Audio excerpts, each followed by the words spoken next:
తాకట్టులో ఉన్న బంగారాన్ని విడిపించి ఆ రోజు ఆన్లైన్ రేటుకే మేము కొంటాం. Sharma gold company. నమస్కారం, నేను మీ జాహ్నవి. మన సనాతన ధర్మం ప్రకారం, మన హిందూ సంప్రదాయం ప్రకారం ప్రతినిత్యము కూడా మనకెన్నో సందేహాలు ఉంటూ ఉంటాయి. ఆధ్యాత్మికంగా అనేక రకాల సందేహాల్ని నివృత్తి చేయడం కోసం ఈరోజు మనతో చాలా స్పెషల్ గెస్ట్ ఉన్నారు. ఆయన శ్రీ విద్యాపీఠ ఉపాసకులు. 45 సంవత్సరాలుగా అమ్మవారి విద్యాపీఠ ఉపాసన బలంతో ఎంతో మందికి మంత్రోపదేశాన్ని అందించినటువంటి శ్రీ గురు కరుణామయ గురువుగారు ప్రస్తుతం మనతో ఉన్నారు. మనకున్న ప్రతి సందేహాన్ని గురువుగారు మాటలు అడిగి తెలుసుకుందాం. నమస్కారం గురువుగారు. అయితే గురువుగారు, శకునాలు అని చెప్తూ ఉంటారు కదా, మనం ఎక్కడికైనా బయటికి బయలుదేరుతున్నప్పుడు ఏదైనా పిల్ల ఎదురొచ్చింది అనుకోండి, నల్ల పిల్ల తెల్ల పిల్ల అని ఫస్ట్ చూసుకుంటాం. అండ్ పిల్ల ఎదురొస్తే నిజంగా చెడు జరుగుతుంది అంటారా? అలాగే ఎవరైనా ఎదురు వెళ్తున్నప్పుడు భర్త పోయిన స్త్రీ ఎదురొచ్చినా పదండి లోపలికి వెళ్దాం, మళ్ళీ వెళ్దాం అని చెప్పేసి అంటూ ఉంటారు. ఇలా చాలా రకాల శకునాలు చూస్తూ ఉంటారు. నిజంగా శకునం అనేది ఉంది అంటారా? ఇది వాస్తవమా? అవన్నీ నమ్ముకుంటూ వెళ్ళడం కరెక్టేనంటారా? మీరేం చెప్తారు మీ మాట? సంస్కృతంలో ఒక స్టేట్మెంట్ ఉంది, మనయేవ కారణం మనుష్యానం బంధమోక్షయో, ఇది కల్పిట్. మీరు కరెక్ట్గా చెప్తున్నప్పుడు, ఇప్పుడు మీ షూటింగ్కి రావడానికి ముందు కారు ఇంట్లో తీస్తుంటే ఓ పిల్ల అడ్డొచ్చింది మాకు. యాదృచ్ఛికంగా చెప్పినా అదే అయింది. ఎంత చెప్తున్నా, ఎంత ఉపాసన చేస్తున్నా నాకు నల్ల పిల్ల తెల్ల పిల్ల అని ఒక మీరు కూడా చూశాను. అంటే వెనక్కి వెళ్ళిపోలేదు. అప్పుడు అనిపించింది ఇదన్నమాట, మైండ్ ఇంతలా ఉంటుంది. ఆపేసాను అనుకోండి, అప్పుడు చెప్పే అర్హత నాకు లేదు. న్యాయంగా చెప్పాలంటే సరైనటువంటి ఆధ్యాత్మిక తెలుసు, యాదేవీ సర్వభూతేషు అని ఒకటి ఉంది. అన్ని భూతముల్లో ఉన్నటువంటి రూపము ఆవిడే. సర్వదేవ నమస్కారం కేశవం ప్రతిగచ్చది అంతర్బహిత్య తత్సర్వం వ్యాప్య నారాయణ సర్వం కల్విదం బ్రహ్మ అని ఎన్ని రకాలుగా చెప్తుందో అమ్మవారు. అంటే ఏమిటి? పిల్లిలో ఉన్నది నేనే, బలిలో ఉన్నది నేనే, దోమలో ఉన్నది నేనే, అలా చూడగలిగితేనే నువ్వు నాకు దగ్గర అవుతావు అని చెప్తావు. అలాంటప్పుడు పిల్లి అడ్డొచ్చింది. దేవీపురంలో ఉన్నప్పుడు ఒకసారి బల్లి తల మీద పడింది. మరి పంచాంగంలో రాస్తారు కానీ తల మీద పడితే మరణం అని చెప్తారు, మరణం. అప్పుడు యంగ్స్టర్గా ఉన్నప్పుడు 27 ఏళ్ళప్పుడు అడిగాను మా గురువుగారిని, గురువుగారు మరి బల్లి తల మీద పడింది, మరణం అన్నారేంటండి? మరణం నీకు కాదు, దానికి పడగానే చంపేస్తావు కదా. ఎంత చక్కగా చెప్పారు చూడండి. ఏమవుతాను మరి, అది పడి నాకు 40 ఏళ్ళు పైన అయింది, నేను బాగానే ఉన్నా. అంటే కాకపోతే నీకు డౌట్ వచ్చింది అనుకోండి, ఇవన్నీ టీవీలు అన్నీ చూసి డౌట్ వచ్చి వెనక్కి వెళ్ళిపో, పర్లేదు. కానీ అదే పనిగా దాన్ని పెంచుకోకూడదు. నేను దాని మీదే పెట్టుకుంటే, ఇప్పుడు ఒకవేళ పిల్లి అడ్డొచ్చింది, పిల్లి అడ్డొచ్చినందువల్ల మీరు వెనక్కి వెళ్ళిపోయారు, ట్రైన్ మిస్ అయిపోయింది, దానివల్ల ఉద్యోగం ఇంటర్వ్యూ పోయింది. ఏమనుకుంటాడు? పిల్లడ్డు వచ్చినందువల్ల ఉద్యోగం పోయింది. అందుకే చెప్పానా పిల్లడ్డు వచ్చింది అంటారు. కానీ పిల్లడ్డు వచ్చినా సరే దాటి వెళ్ళుంటే ఉద్యోగం వస్తుందని వీడు నీ మనోశక్తి మీద ఉంది, కానీ పిల్లిలో లేదన్నది మర్చిపోతాడు. ఇంకొక సినారియో తీసుకుందాం. పిల్లడ్డు వచ్చింది, వాడు ట్రైన్ మిస్ అయిపోయాడు, పిల్లడ్డు వచ్చేసింది, నల్ల పిల్లి. వాళ్ళు చెప్పారు కూడాను, సౌత్ నుండి నార్త్కి వెళ్తే ఒకటి, నార్త్ నుండి అవునవును, ఎదురుగుండా వస్తే ఒకటి, స్ట్రైట్ గా వస్తే మళ్ళీ ఇంకొకటి, ఇలా చెప్తూ ఉంటారు. కాకపోతే ఇది పెట్టుకున్నాం సరే, వాడు ట్రైన్ మిస్ అయింది తిట్టుకుంటాడు. ఆ ట్రైన్ యాక్సిడెంట్ లో మొత్తం 100-200 మంది చచ్చిపోయారు అనుకోండి. పిల్లి ఇప్పుడు మంచిగా చెడా చెప్పండి? అప్పుడు అనుకోండి మళ్ళీ పిల్లి పట్టుకుంటాడు. అలాగే మీరు పూర్వసువాసిని అంటాం మేము. పూర్వసువాసిని భర్త లేని వారు వచ్చారనుకోండి, నేనైతే అదే ధూమావతి అవతారం. నాకు ధూమావతి తెల్ల రంగు చీర కట్టుకుంటుంది, భర్త లేని స్త్రీ, చూడడానికి వికారంగా ఉంటుంది, ఓల్డ్ అగ్లీ విడో. ఆవిడ బోర్లించిన చేట పెట్టుకుంటుంది, కాకి ఎక్కుంటుంది, ఏది శుభం కాదు. కానీ ఆ యొక్క ధూమావతిని ఆవిడ మంత్రం ఉంది, ఆ మంత్రంతో ఉపాసన చేస్తే అష్టైశ్వర్యాలు సిద్ధిస్తాయి. నాకు తెలుసు, ఈ వీడియో చూడగానే గురువుగారు ఆ మంత్రం చెప్తారా అని. నేను చెప్తా, మీరు శకునాలు మానేస్తే నేను చెప్తా.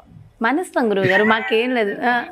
చూసి వాళ్ళు శకునాలు మానేస్తాను ఒట్టేయండి, నేను పూర్వసువాసిని వెనక్కి ఎదురొస్తే నేను వెనక్కి వెళ్ళని ఒట్టేయండి, నేను తప్పకుండా దాని రిప్లైలోనే నేను పెడతాను. ఆ మంత్రం ఏంటంటే ఖచ్చితంగా మరి మానేస్తున్నాం శకునాలు మేము ఫాలో అవ్వమనేది మీరు కమెంట్స్ చేయండి ఖచ్చితంగా.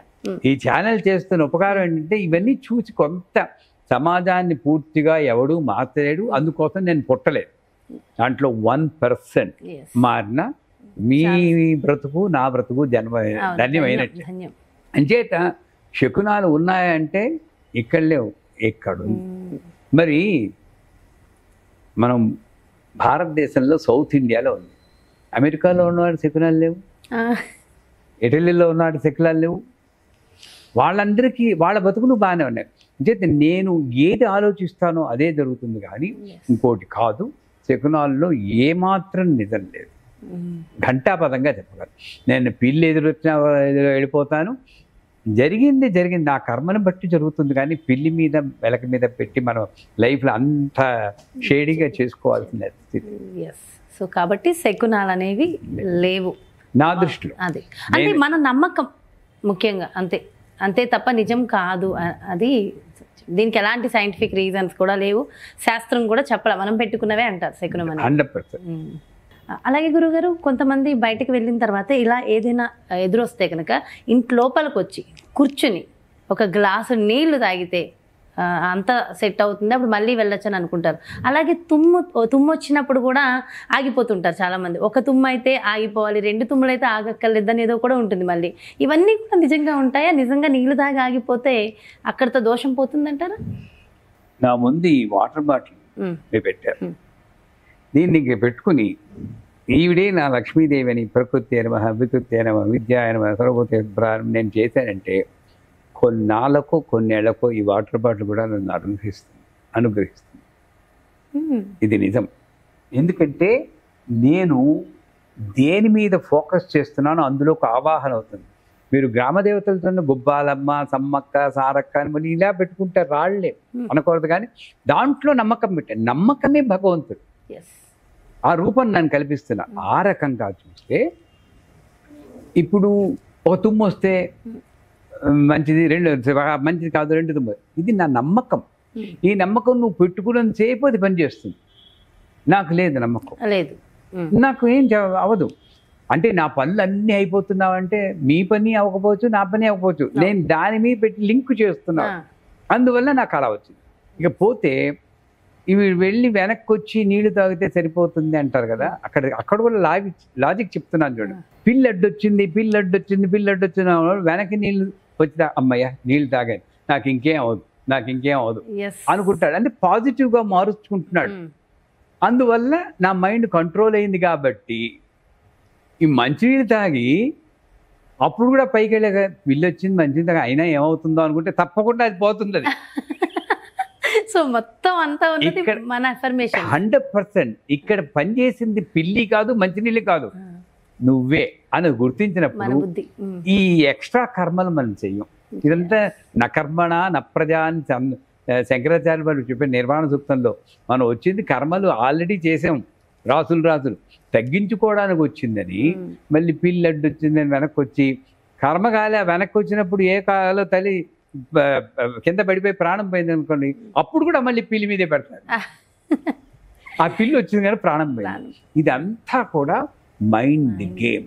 దాన్ని జయించడానికే కాస్త ఆధ్యాత్మికంగా ఉంది. కాసేపు కొన్ని రోజులు సైలెన్స్గా ఉండడం, మౌనం, యోగా, మెడిటేషన్ ఇవన్నీ వచ్చాయి. ఇవన్నీ చేస్తూ ఇట్లాంటి బయట డిస్ట్రాక్షన్స్ మీద మనం దృష్టి పెట్టకుండా ఉంటే మంచిది. చాలా చాలా అద్భుతమైన విషయ పరిజ్ఞానాన్ని మా అందరికీ అందించారు గురుగారు. Thank you so much. నమస్కారం. విన్నారు కదండి, మరి ఇది శకునానికి సంబంధించిన అద్భుతమైన విషయ పరిజ్ఞానం. సో ఖచ్చితంగా మరి అందరం కూడా ఫాలో అయ్యి ఈ వీడియోకి ఖచ్చితంగా కమెంట్స్ రూపంలో తెలియచేయండి. గురువు గారు మీకు కమెంట్లోనే మీకు ఆ మంత్రాన్ని కూడా ఉపదేశిస్తారట. సో మర్చిపోవద్దు, 1కి 2 సార్లు వింటే మీకు మొత్తం అర్థమైపోతుంది. మరో ప్రత్యేకమైన కార్యక్రమంతో మళ్ళీ మీ ముందుకు వచ్చేస్తాను. నమస్కారం.